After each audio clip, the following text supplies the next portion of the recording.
మన ప్రభు అయిన యేసుక్రీస్తు నామములో మీ అందరికీ శుభాభివందనములు తెలియజేయుచుంటున్నాను.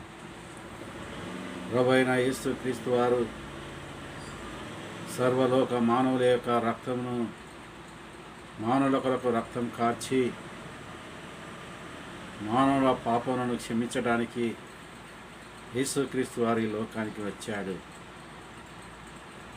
మా పాపములను క్షమించగలవాడు ఎవరు అని లోకంలో చూసినప్పుడు, లోకంలో ఎవరు కూడా నా పాపములు క్షమించక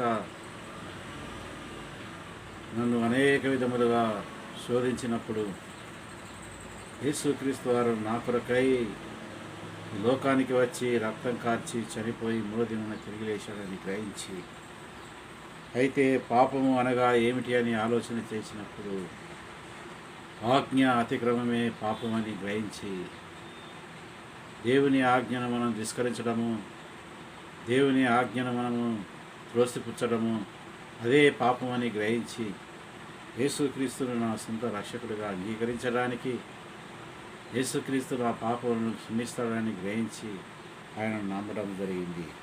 అదేవిధంగా పాపి అనగా ఎవరు? ఈ లోకములో పాపి అనేవారు ఎట్లా ఉంటారని ఆలోచన చేసినప్పుడు ఏ భేదము కూడా లేదు. అందరూ కూడా పాపం చేసి దేవుడు అనుగ్రహించు మహిమను పొందలేకపోతున్నారని బైబిల్లో ఈ మాట చెప్పబడుతూ ఉంటున్నది. రోమా 3:23లో ఈ మాట చెప్పబడుతూ ఉంటున్నది. అయితే నా ప్రియమైన దేవుని యొక్క విశ్వాసి, దేవుని యొక్క మార్గంలోనికి రావాలని ఆలోచించే నా ప్రియమైన స్నేహితుడా, ఆలోచించు. ఎందుకంటే నేను పాపంలోనే పుట్టినవాడను, పాపంలోనే నా తల్లి నన్ను గర్భము ధరించిందని దావీదు మహారాజు కీర్తన గ్రంథంలో ఆయన చెప్తా ఉంటున్నాడు 51:5లో. ఎందుకంటే నా తల్లి గర్భంలో నేను జన్మించినప్పుడే పాపంతో జన్మించాను, నేను జన్మ కర్మ పాపినని తను గ్రహించాడు. అలాగనే మన పాపములు క్షమించబడాలంటే ఒక పరమాత్ముడు అవసరమైనది. ఆయన ఎవరని చూసినప్పుడు ప్రభు అయిన యేసుక్రీస్తు వారు మన కొరకై లోకానికి వచ్చి రక్తం కార్చి చనిపోయి మూడో దినాన తిరిగి లేచుంటున్నాడు. అందుకే నా తల్లి నన్ను గర్భము ధరించనని దావీదు మహారాజు చెప్తున్నాడు. మనము పాపము లేని వారమని చెప్పుకొని మనలను మనమే మోసపుచ్చుకుందామని 1 యోహానులో ఈ మాట చెప్పబడతా ఉంటున్నది. 1:8లో ఈ మాట చెప్పబడతా ఉంటున్నది.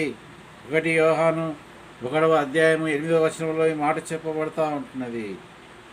మనము పాపము లేని వారమని చెప్పుకొని మనలను మనమే మోసపుచ్చుకుందామని బైబిల్ సెలవిస్తూ ఉంటున్నది. కాబట్టి నా ప్రియమైన స్నేహితుడా, ఆలోచించు. ఎందుకంటే మన జన్మ కర్మ పాపము పోవాలంటే ఒక పరమాత్ముడి లోకంలో అవసరమైంటున్నది. ఆయన ఎవరని చూసినప్పుడు యేసుక్రీస్తు వారు మన పాపములను క్షమించడానికి ఆయన మనల్ని పిలుస్తూ ఉంటున్నాడు. అదేవిధంగా పాప ఫలితం ఏమిటి? అయితే ఏలైనగా పాపం వలన వచ్చు జీతము మరణము. రోమా 6:23లో ఈ మాట చెప్పబడతా ఉంటున్నది. పాపం వలన వచ్చు జీతము మరణమని బైబిల్ సెలవిస్తూ ఉంటున్నది. మన పాపము మరణము పోవాలంటే యేసుక్రీస్తు ద్వారానే మనకు దేవుని యొక్క రాజ్యమని బైబిల్ చెప్తా ఉంటున్నది.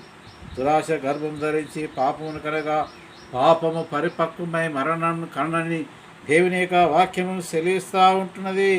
యాకోబు 1:15లో ఈ మాట చెప్పబడతా ఉంటున్నది. కాబట్టి నా ప్రియమైన స్నేహితుడా, ఆలోచించు.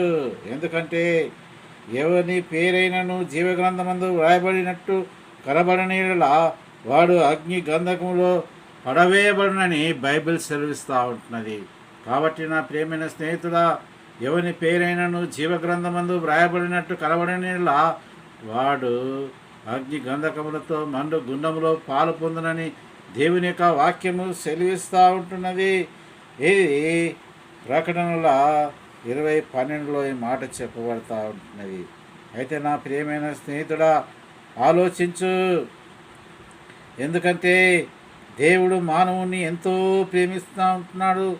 మరియు గొప్పవారేమి కొద్దివారేమి మృతులైతిరి కానీ వారందరూ ఆ సింహాసనం ఎదుట నిలబడి ఉండుట చూసి తిని.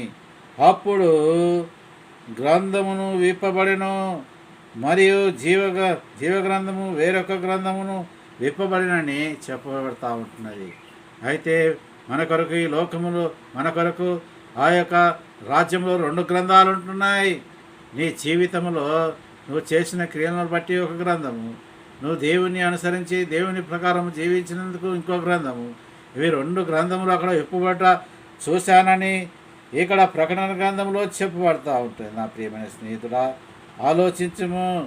అయితే గొప్పవారేమి కొద్దివారేమి మృతులైతే కానీ అందరూ ఆ సింహాసనం ఎదుట నిలబడినట చూసి తిని. అప్పుడు గ్రంథములు విప్పబడెను, మరియు జీవగ్రంథము వేరొక గ్రంథము కూడా విప్పబడింది. కాబట్టి నా ప్రియమైన స్నేహితుడు ఆలోచించు. యేసు క్రీస్తు వారు నీ కొరకు ఈ లోకానికి వచ్చి రక్తం కార్చి మరణించి తిరిగి లేచాడు. నువ్వు ఆయన నమ్మినట్టయితే నీ యొక్క పేరు జీవగ్రంథంలో వ్రాయబడుతుందని ప్రభు చెప్తా ఉంటున్నాడు. జీవగ్రంథంలో నీ పేరున్నట్టయితే నీకు ఏమీ కూడా కొదవ ఉండదు.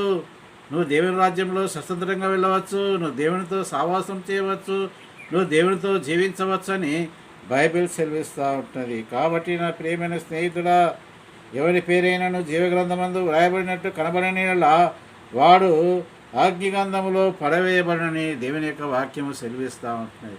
ఆ అగ్నిగంధంలో పాలు పొందొద్దంటే, ఆ అగ్నిగంధంలో జీవించొద్దంటే యేసుక్రీస్తును ఉన్న చోటున ఉన్న పాటున నువ్వు ఆయనను అంగీకరించినట్లయితే ఆయన నీ పాపములు క్షమించి నిన్ను ఆయన పరలోక రాజ్యానికి తీసుకువెళ్తాడు.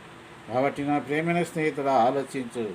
పెరికి వారును అవిశ్వాసులను అసహ్యులను నరంతకులను వ్యభిచారులను మాంత్రికులను విగ్రహార్థికులు అబద్ధికులు అగ్నిగుందములో మందుగుందములో పాలు పొందుదురని ఇది 2వ మరణమని బైబిల్ చెప్తా ఉంటున్నది. కాబట్టి నా ప్రియమైన స్నేహిత, ఎవరి పేరైనను జీవగ్రంథమందు వ్రాయబడినట్టు కనబడినలా వాడు అగ్నిగంధకములో మందగుండంలో పడవేయబడనని దేవుని యొక్క వాక్యము సెలవిస్తూ ఉంటున్నది. అయితే ఇటువంటి జీవితం నుంచి మనం మారాలని, ఇటువంటి జీవితం నుంచి మనం కొనసాగాలని, ఇటువంటి జీవితం నుంచి మనం ముందుకు దేవుని కొరకు జీవించాలని ప్రభు ఈ సమయంలో మనకు తెలియపరుస్తూ ఉంటున్నాడు.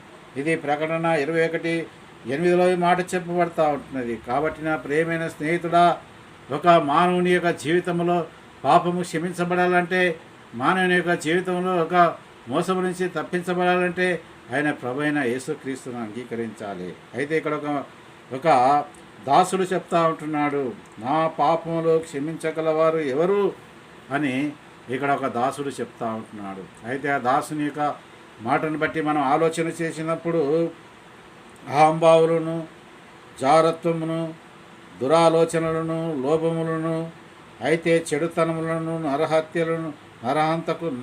నరహాంతకులను, అయితే మత్సరము, అదేవిధంగా అవివేకమును, కృత్రిమములను, అయితే కామ వికారములను, వ్యభిచారులను, అదేవిధంగా దొంగతనములను, దేవదూషణయు, ఇవన్నీ కూడా మానవుని యొక్క జీవితంలో ఈ పాపములన్నీ కూడా మానవుని దగ్గర ఉంటాయని బైబిల్ చెప్తా ఉంటున్నది. అయితే ఎవరైతే వారు ఈ పాపములను ఒప్పేసుకొని ప్రభు అయిన యేసుక్రీస్తు వారిని తన సొంత రక్షకుడు అంగీకరించి ఈ పాపములన్నీ కూడా అప్పజెప్పిన వారు ఎవరైతే ఉంటారో వారు మాత్రమే దేవుని రాజ్యంలో ప్రవేశిస్తారని బైబిల్ చెప్తా ఉంటున్నది. కాబట్టి నా ప్రియమైన స్నేహితుడా, నీ పాపభారము తొలగించబడాలంటే, నువ్వు పాపం నుంచి విముక్తి పొందాలంటే నీకు ఒక పరమాత్ముడు అవసరమైనది. ఆయనే ప్రభు అయిన యేసుక్రీస్తు. ప్రభు అనగా రక్షకుడు, క్రీస్తు అనగా అభిషక్తుడు. నీ పాపములను క్షమించి నిన్ను పవిత్రపరిచి పరలోకానికి తీసుకువెళ్తాడు. దేవుడు ఈ మాటలను దీవించును కాక. ఆమేన్.